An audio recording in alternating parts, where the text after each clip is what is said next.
Okay, for my personal record,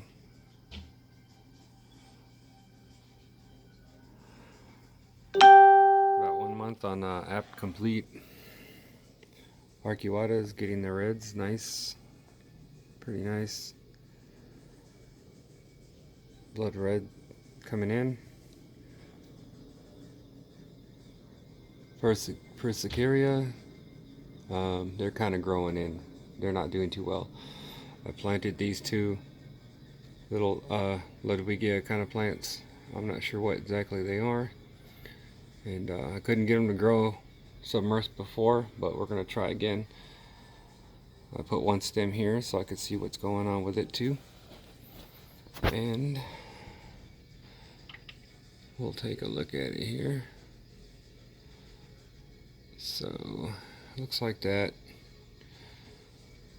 Bacopa caroliniana, giving it another chance. Let's see if we can get something besides green out of it. Maybe we can. We'll see. So put it there for observation. Cherry's doing good. Cherry's still doing good. Been dosing XL in here. It's helped a lot with the algae growth. I discovered the trouble spot from the algae here. This piece of wood was soft and kind of rotted. Broke that piece out and dug out the inside a little bit and popped a shot of hydrogen peroxide inside of it and let it boil out. Put a panada fida in there just to kind of feed off of it. Pulled off some of the fissidens that was over here that was browned, threw it out. The tenelum grass doing great. You can see purple leaves here, purple leaves here. One piece of anacris here. I'm trying to do something with that, multiply it or something, but I don't know where to put it. Doesn't fit anywhere with anything. So piece of microsword floated up. What time is it? 7:30. Male antler doing good. Female antler doing good. The male's been chasing her around, so maybe they'll have some kids sooner or later. I mean, they've got plenty of hiding spaces. Another cherry here.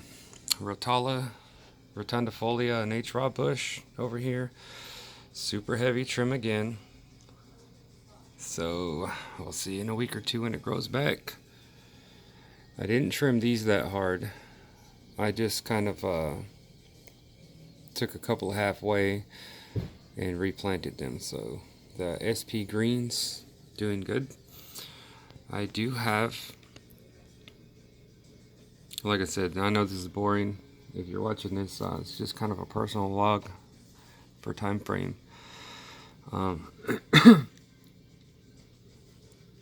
The carpet's growing in better. I did find two little trouble spots with a little bit of algae, so they got a little hydrogen peroxide treatment. They're over here bubbling. And the shrimp and everybody don't seem to mind. The Crypt flamingo, aka pink panther, it's not thriving, but it's doing okay.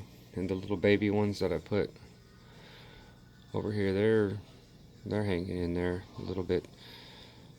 But the Java and peacock moss mix that I have, that I plugged in everywhere between all the rocks, it seems to be doing pretty good.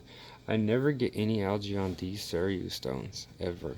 I mean, maybe a couple black dots, but that's it. However, I do get a little bit of blackbeard on this wood only right here.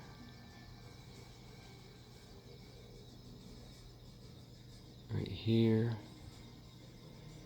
Just on that piece of wood. And I think it was just... But I have another, that's a Malaysian driftwood, I think. And I have a giant piece of Malaysian driftwood in my other tank. And it looks like that it's got a couple little spots of that too. So I guess Malaysian driftwood just rots more. Well, Pawnee wood, on the other hand, is really, really dense, really hard. it doesn't seem to really get that much. But anyways, Hygrophila pinnata, I took one of the shoots that I had somewhere and I just plugged it in here, so maybe it will attach in there.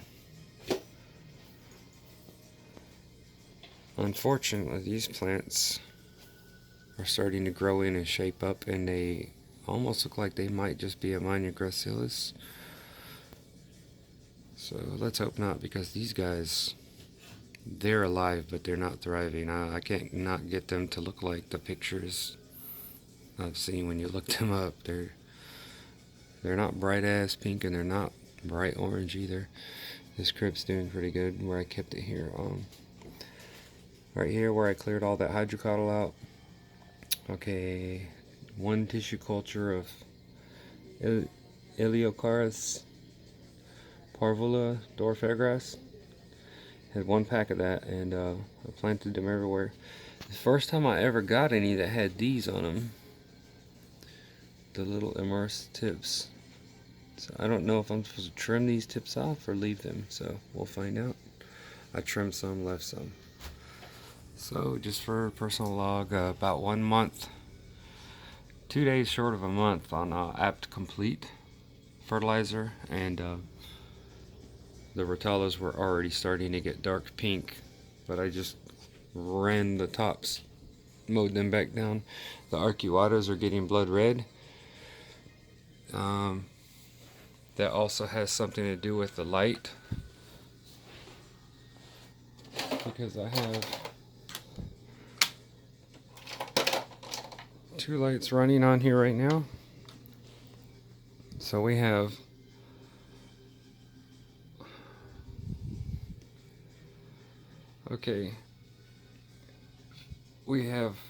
my fluval aquasky back here, the little 20-inch, 24-inch, and I have it suspended over here, and if I turn off the fennex,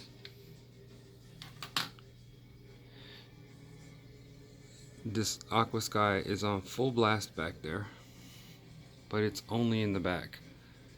So that is what's powering the Rotalas and the arcuatas. That's what's powering their color.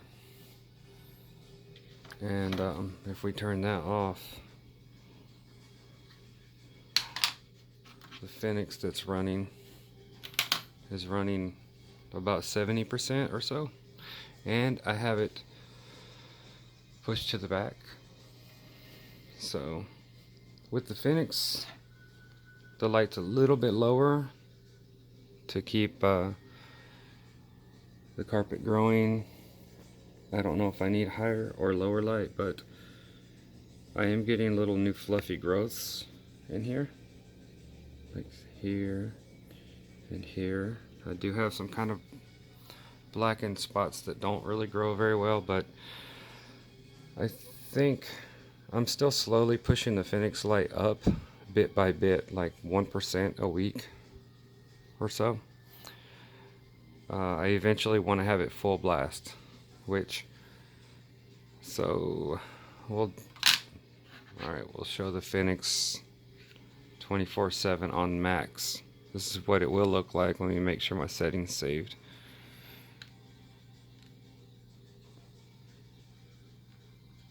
So this fennex on full blast will look like this on max.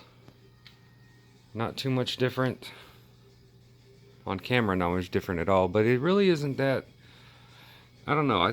I thought it was going to be brighter than that, but that's because I was running just the 2 aquaskys, and look at the difference with the aquasky on.